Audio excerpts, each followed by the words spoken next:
Bienvenidos a la economía.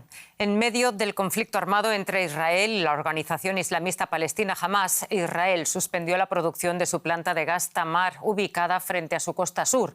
Así lo informó este lunes el Ministerio de Energía tras 3 días de violencia en la región. El yacimiento es una importante fuente de gas para los generadores de energía y la industria de Israel. El aumento de las tensiones geopolíticas en la región también se ha traducido ya en una subida en los precios del petróleo. En las primeras horas del lunes, el crudo Brent llegó a subir hasta un 5%. Por su parte, la moneda israelí, el shekel, se desplomó a su nivel más bajo desde 2016, llegando a un cambio de casi 4 shekels por dólar.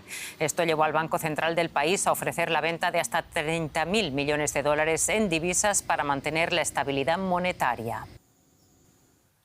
La subida de los precios del crudo es una de las reacciones que más preocupa. Lo analizamos con nuestro compañero José David Navarro. José, de momento los inversores no han entrado en pánico, pero sí que ha habido una salida hacia inversiones que se consideran refugios en momentos de tensión, ¿no es así? Hola Rosa, ¿qué tal? Pues efectivamente hemos visto, por ejemplo, una mayor demanda de oro, uno de los clásicos valores refugio, ha tocado máximo de aproximadamente una semana, y otro valor refugio clásico también es el dólar, que también ha aumentado la demanda en esta jornada de lunes.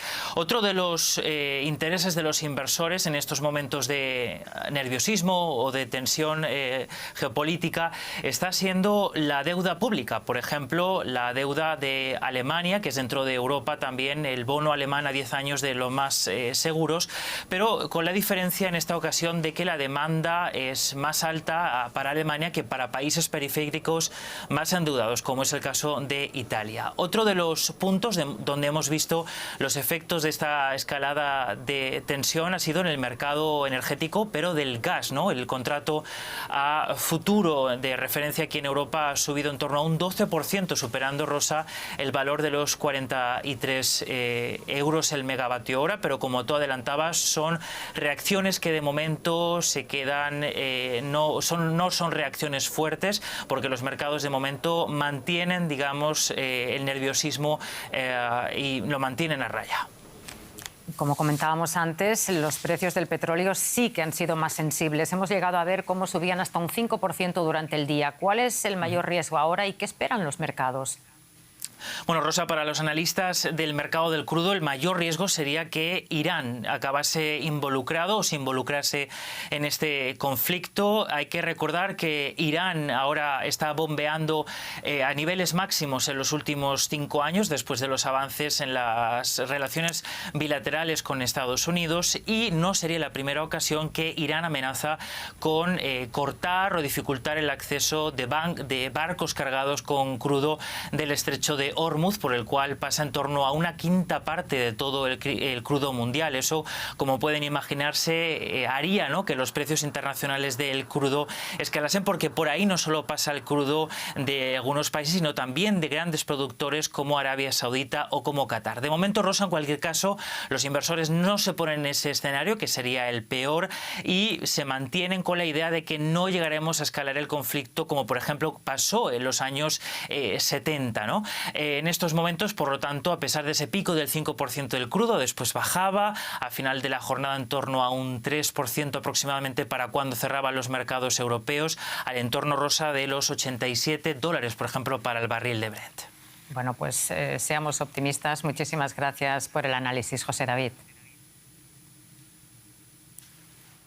Alemania y Francia disfrutan de una relación muy estrecha, son los socios y aliados más importantes el uno del otro. El canciller Olaf Scholz recibió en Hamburgo al presidente Emmanuel Macron en vísperas de una reunión de sus dos gobiernos que busca mejorar la cooperación bilateral, también en el ámbito económico.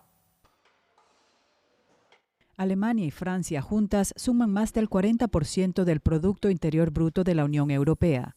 Además, Francia, por su cercanía geográfica, es especialmente atractiva para las empresas alemanas. El año pasado invirtieron más de 70.000 millones de euros en este país, lo que convierte a Alemania en su mayor inversor extranjero directo. Y Francia es el segundo socio comercial de Alemania, tras Estados Unidos. Pero en el sector del automóvil, las dos principales economías europeas son competidoras. Pese a ello, tienen previsto estrechar su colaboración. por ejemplo, para desarrollar tecnologías clave como baterías, con el fin de mejorar su competitividad frente a China. Nos dijeron que nunca seríamos capaces de fabricar baterías tan competitivas como las chinas. Pues miren, ya estamos fabricando baterías eléctricas tan competitivas e innovadoras como las chinas. Francia y Alemania pueden y deben hacer lo mismo en toda una serie de sectores distintos: inteligencia artificial, paneles solares, espacio, hidrógeno, en los que ya hemos empezado a trabajar con Alemania, y en salud y materias primas críticas. Pero no todo es tan sencillo. Hay desacuerdos en políticas energéticas y de defensa. Por ejemplo, el paquete alemán de 200.000 millones de euros para compensar los precios de la energía en beneficio de los ciudadanos y las empresas no sentó bien en Francia. Y en Alemania, por cierto, la producción industrial volvió a caer en agosto por cuarto mes consecutivo. El retroceso fue del 0,2% con respecto al mes anterior, tras contraerse un 0,6% en julio. Un dato más que apunta a que la mayor economía europea va camino de acabar el año en recesión. Vamos a otro asunto. Esta semana se celebra en Marrakech la reunión anual del FMI y el Banco Mundial, en la que se presentarán el martes las perspectivas económicas mundiales y se tratarán cuestiones como la transición a la economía verde y la deuda soberana. Se trata de la primera reunión conjunta de los organismos financieros multilaterales en África. Tanto el FMI como el Banco Mundial deberán implementar reformas que lleven a mejorar su asistencia a los países pobres, que enfrentan tanto una crisis de la deuda como las consecuencias del cambio climático. La secretaria del Tesoro de Estados Unidos, Janet Yellen, es una de las participantes de estas reuniones. Yellen llega a Marrakech en un momento convulso a nivel internacional, pero también a nivel nacional, algo que puede tener repercusiones económicas. Preguntamos a nuestra compañera Ana Nieto, allá en Nueva York. Ana, muy buenas tardes. Cuéntanos qué problemas lleva Yellen en la cartera a esta reunión con sus homólogos. Pues, Rosa, Estados Unidos es un país en crecimiento, con una robusta creación de empleo que puede evitar una recesión, pero también es un país con una disfuncionalidad política que tiene ramificaciones económicas. Las luchas internas del Partido Republicano han dejado sin líder a la mayoría de este partido en la Cámara de Representantes. Y eso significa, entre otras cosas, que no hay iniciativa legislativa económica cuando el mes que viene se tiene que votar cuál es el gasto del Estado. En estos momentos el Gobierno está manejando un presupuesto que es provisional y que no incluye la ayuda a Ucrania. Entre la mayoría republicana, además, crece el desdén por seguir manteniendo el apoyo a este país. Yellen va a hablar en Marruecos, pero también en Luxemburgo, con sus homólogos de la Unión Europea para la coordinación de las sanciones contra Rusia, pero también se espera, como apunta el New York Times tras una entrevista con ella, que presione más hasta la Unión Europea para que haya más financiación a Kiev, coincidiendo con este momento de indefinición en Washington. Ana, en esta reunión se va a hablar también de deuda en unos momentos en los que la lucha contra la inflación está haciendo que este peso sea más difícil de gestionar. ¿Cómo se ve esta situación desde Estados Unidos? Sí, se va a hablar de deuda externa, del alivio que Estados Unidos quiere para países altamente endeudados con China, pero en general también sobre la alerta de la sostenibilidad de las deudas externas en un momento en el que la lucha contra la inflación y las altas tasas de interés la están encareciendo. Estados Unidos tiene una deuda bruta nacional de 33 billones de dólares y se prevé que siga creciendo, como seguirá creciendo las tasas de interés que han de pagarse por ellas. El desplome de los mercados de bonos, sobre todo en las últimas semanas, está encareciendo esta deuda y está complicando la gestión de unos déficits presupuestarios que hasta ahora no habían sido unos problemas financieros.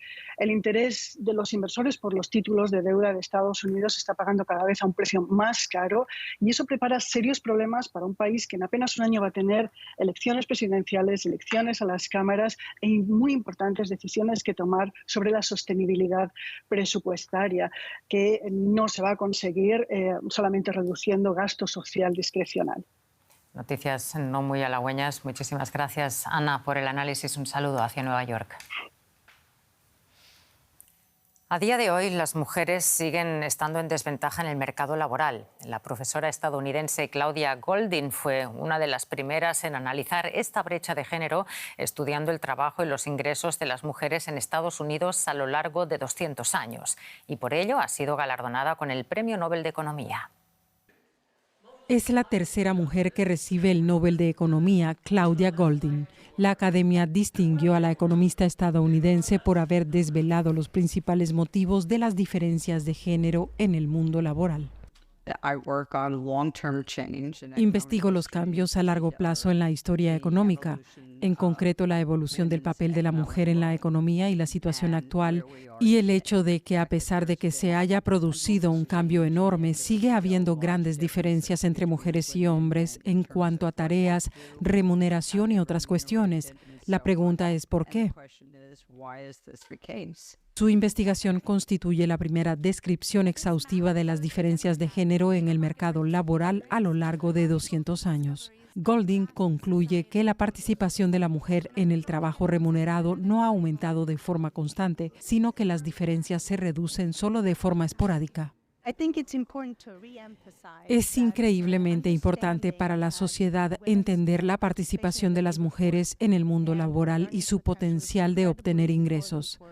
Porque si a las mujeres se las impide de alguna forma participar o hacerlo en condiciones de igualdad, perdemos competencias, mano de obra y recursos que podrían promover el crecimiento y la prosperidad. Claudia Goldin es, por cierto, la primera mujer que gana el Nobel de Economía de forma individual, quizás una muestra de que las cosas están cambiando. Exactamente, tanto más interesante que la tercera mujer en recibir el Nobel de Economía lo reciba por las desventajas de las mujeres en el mercado laboral. Y esto es todo por el momento. En nombre de todo el equipo de DW Noticias, gracias por elegirnos y hasta la próxima emisión.